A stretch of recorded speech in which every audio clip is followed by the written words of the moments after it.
আমাদের মাননীয় প্রধান উপদেষ্টা বলেছেন ইতিহাসের সেরা নির্বাচন হবে এবারের 2026 সালের নির্বাচন।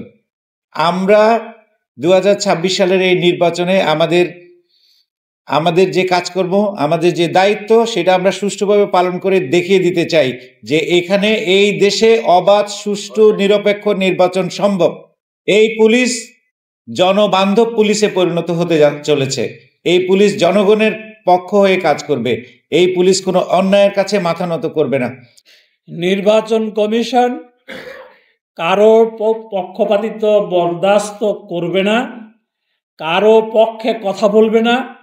আমরা চাই পুলিশের যে দায়িত্ব, ম্যাজিস্ট্রেটের যে দায়িত্ব, প্রিজাইডিং অফিসার হিসেবে তার যে দায়িত্ব, সেনাবাহিনীর যে দায়িত্ব, বিচার বিভাগীয় কর্মকর্তাদের যে দায়িত্ব এবং অন্যান্য যারা নির্বাচনী কর্মকর্তা হিসেবে দায়িত্ব পালন করবেন, যার যার দায়িত্ব আইন অনুযায়ী পালন করবেন এবং পারস্পরিক সহমর্মিতা, পারস্পরিক সমন্বয় সাধন করবেন। ভিশনারি একজন লিডার আমরা পেয়েছি, আমাদের সম্মানিত ইন্সপেক্টর জেনারেল মহোদয়।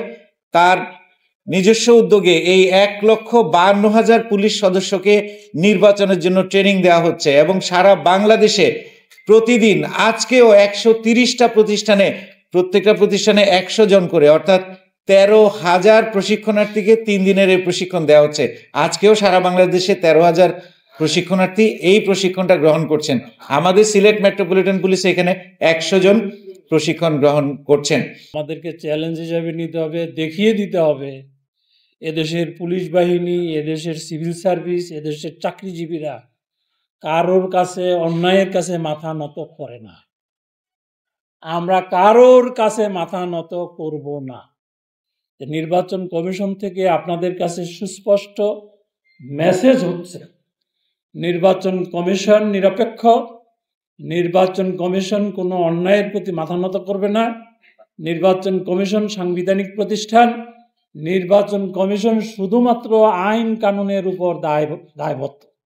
আইনের কাছে সে জবাবদিহি করবে, কোনো ব্যক্তির কাছে, কোনো গোষ্ঠীর কাছে, কোনো দলের কাছে, কোনো প্রার্থীর কাছে মাথা নত করবে। যে পুলিশ তাদের হৃত গৌরব পুনরুদ্ধারের জন্য যেই পদ্ধতি এবং প্রক্রিয়া গ্রহণ করেছেন, অবশ্যই পুলিশ বাহিনী প্রমাণ করবে যে এই দেশের পুলিশ জনগণের বন্ধু।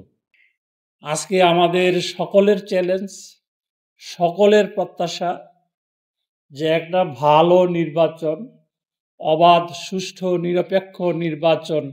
কিন্তু জোর করে মানুষকে শান্ত করতে পারবো, লাঠি পিটাইয়ে পারবো না। আপনি যদি আইন কানুন ভালো বুঝেন, আপনি যদি আইনের প্রয়োগ করতে পারেন, দেখবেন একবারে সোজা। পাবলিক কিন্তু আপনাকে যে ভয় করে, সেই ভয়টা কিন্তু করে আইনের কারণে, আপনার চেহারার কারণে না, কিন্তু আইন প্রয়োগটা জানতে